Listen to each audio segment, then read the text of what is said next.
Hi students, welcome to the session on electric field due to point charge. I am Sheikh Majid. This is very important question. It will be asked in every exam, right? So what we are going to study in this subject, we are going to derive the expression for electrostatic potential due to point charge. Already we studied what is the electric field due to point charge. Now we study what is electrostatic potential due to point charge, right? Okay. So first thing we have to know is I want to find potential at particular point, right? Okay, so let us start now. Okay, the electrostatic potential due to point charge q at a distance r is given by v is equal to q by 4 by epsilon at r. This equation only we are going to derive. So let us see how we are going to derive. First, let us assume that we are having one point charge plus q, right? It's located here. What is my aim? I want to find what is the potential at point P, which is at a distance of r from point Q, right? So this is what my aim. So I want to find what is potential at point P, which is nothing but Vp. Clear? Okay.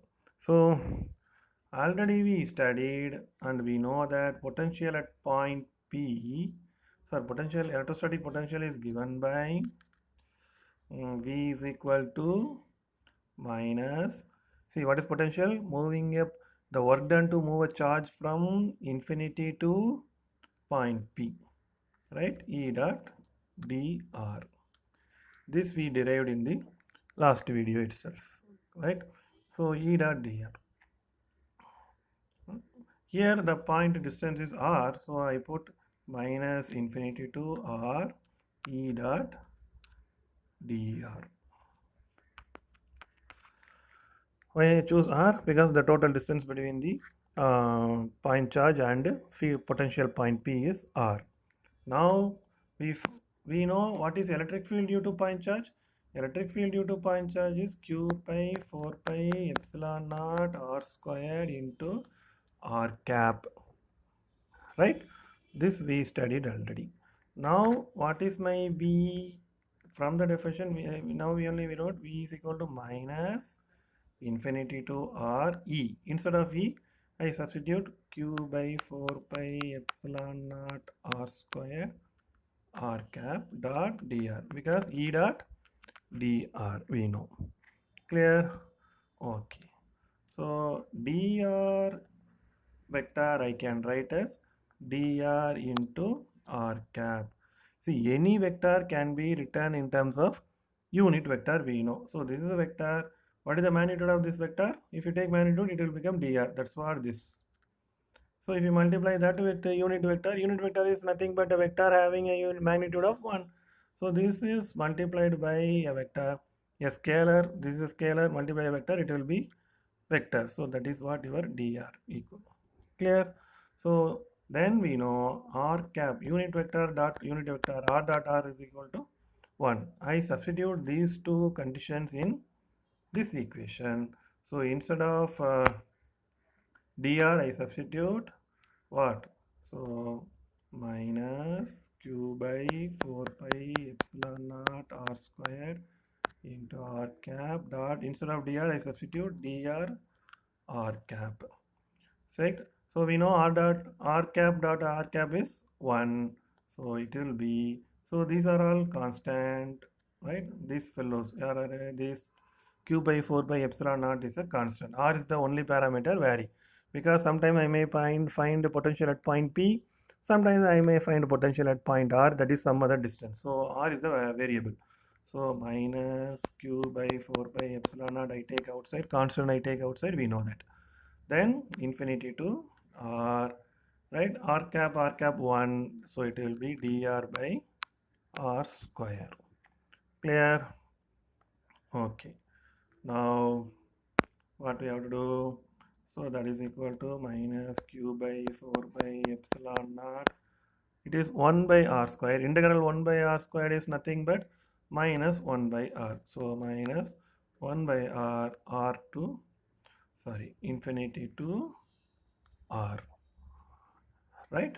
So I take this minus outside, so it will be Q by 4 by epsilon naught minus, let us keep as it is, minus 1 by R minus of minus 1 by infinity. We know that 1 by infinity is 0, so remove this. So what is the only parameter? Minus minus plus q into 1 q by 4 by epsilon naught R. So what is the potential? V is equal to q into 4 pi epsilon naught R. This is the potential due to the point charge at particular point P, right? We know what is potential due to electric field due to point charges. E is equal to q by 4 pi epsilon naught R square into R cap, right? So this is what very important equation. You must remember this. Lot of questions will be asked from this. 2 marks, 1 mark, anything they may ask, right? So don't forget.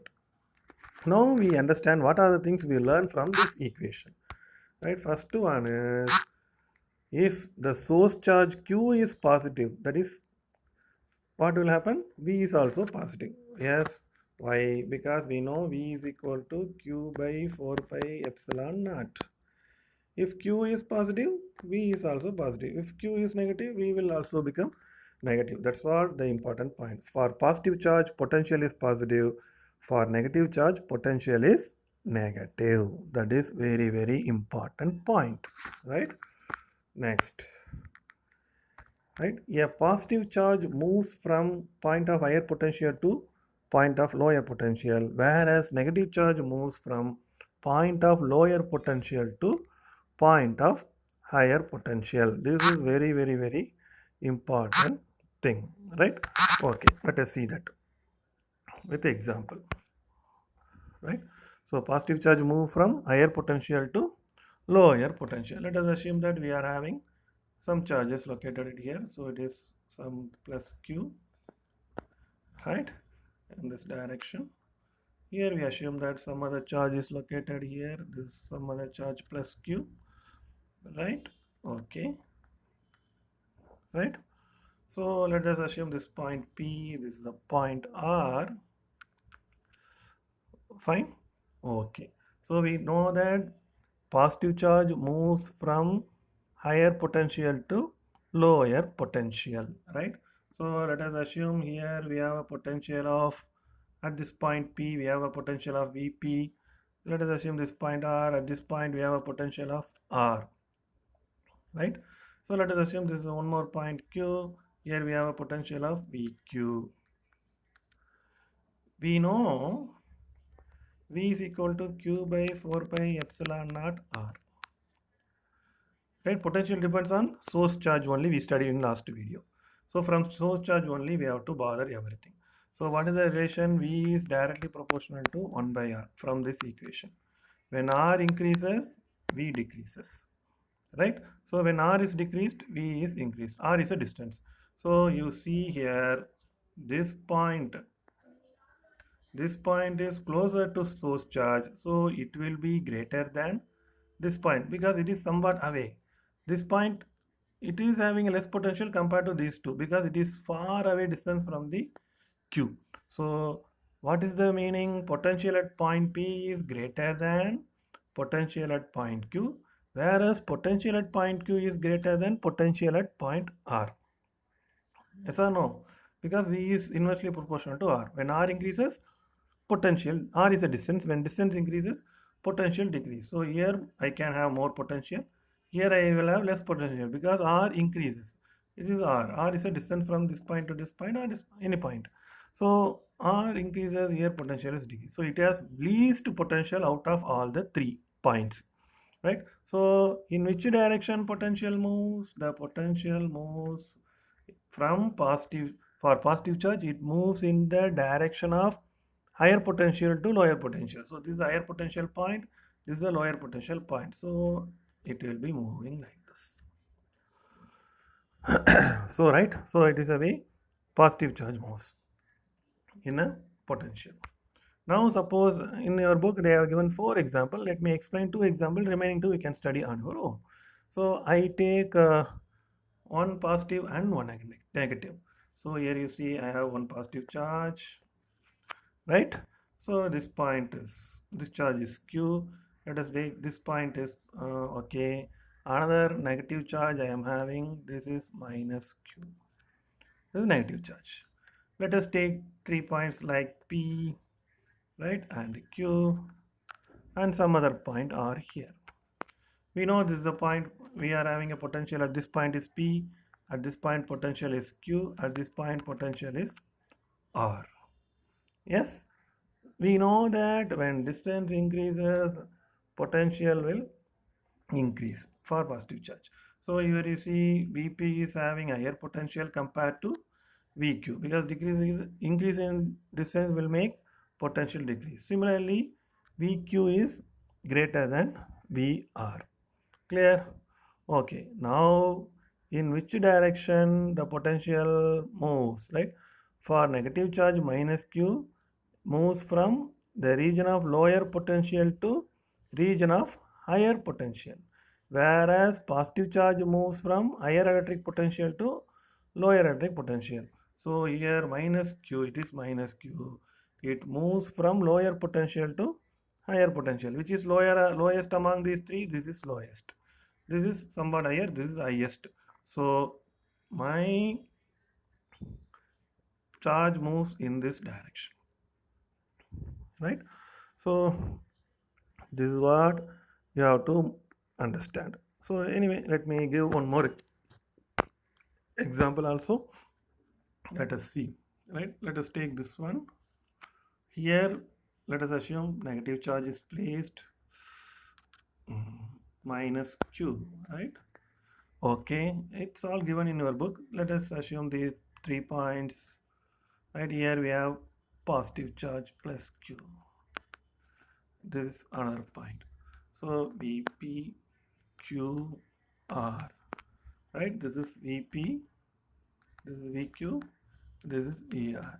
We know that for positive charge, when distance increases, potential decrease. But for negative charge, when distance increase, potential will also increase. So this one will have higher potential, this one somewhat less, this one somewhat less. So this is higher, this is lower. Why? For negative, this is a source charge. For negative charge, when distance increases, potential also increase. So this point is far away from this q, right? So this point has higher potential. This point is closer to q, so this has lower potential. And moreover, we know that positive charge moves from region of higher potential to lower potential. What is my test charge? Positive charge. It moves from higher potential. This is higher potential, then it is going like it is lower, it is lowest. So my charge moves in this way. Clear? That's it.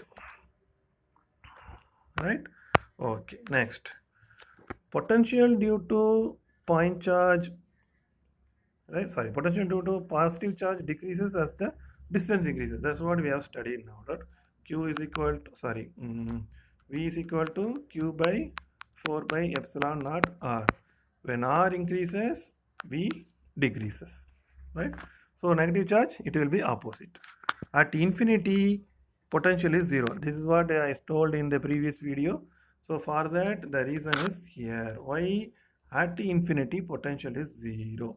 Right? V is equal to Q by 4 by epsilon naught R. R is infinity. Clear? So when 1 by anything by infinity, 0. That's why at infinity, potential is 0. Potential is 0 means we have used to use the word ground potential. What is the potential at ground? 0 volt. We know that. So when we will achieve potential at how can we find whether we can find infinite distance? That is not at all possible, right? Infinite distance means such a lengthy distance. Then how can we get 0 volt? The ground is assumed to be a 0 volt. So that distance is assumed to be infinity. So that's why we are referring or measuring potential with respect to ground. Clear? So this is a very, very important point. Right? Okay, next. The electric potential at point P. So electric potential at point P due to system of charges. We studied electric field due to the system of charges, force due to system of charges. What we have done, we applied superposition. What we did, we find electric field at particular point due to one charge, electric field at particular point due to another charge. If you are having n charge, we find electric field due to all n charges and add it. The same way, we find electric field at point P due to Q1, Q2, Q3 and Qn. So what is that? Electric field at point due to Q1 is V1. Let us assume that Q1 by 4 by epsilon naught. Let us assume the distance is R1. Similarly, electric field at point P due to Q2 is V2. V2 is equal to 4 by epsilon naught R2. Right, like that we find var up to n. So Vn is equal to Qn divided by 4 by epsilon naught Rn. So total V is equal to V1 plus V2 up to plus Vn. So in that, what are the factors constant? For every equation, 1 by 4 by epsilon naught is a constant. So 1 by 4 by epsilon naught Q1 by R1 plus Q2 by R2 up to it goes Qn by Rn. This is what electric potential due to system of charges, right? And another point we have to remember, very important point, is it is easy to describe the motion of objects using the concept of potential instead of electric field, right? So potential is easy, electric field is tough. E is tough. To define the motion of, or to describe the motion of object. Here what we describe? We describe the motion of charge from one point to another point. Why V is easy? See, the symbol itself will tell you very clear picture, because V is a scalar, whereas E is a vector. It is easy to work with the scalar always than work with the vector. So potential is widely used in real time. That's why we are using the word voltage, right? Volt. We never use electric field and all, right? Because vector quantity is somewhat hard to deal with. So we are working with the potential. So the motion of objects is always easy to describe in potential instead of field. Clear? So that's all about this session, right? So I have done, okay, some questions to test your understanding. Kindly post your answers in the comment section. If you are having any doubts also, you can ask me in comment section. I will clarify all your doubts. Thank you.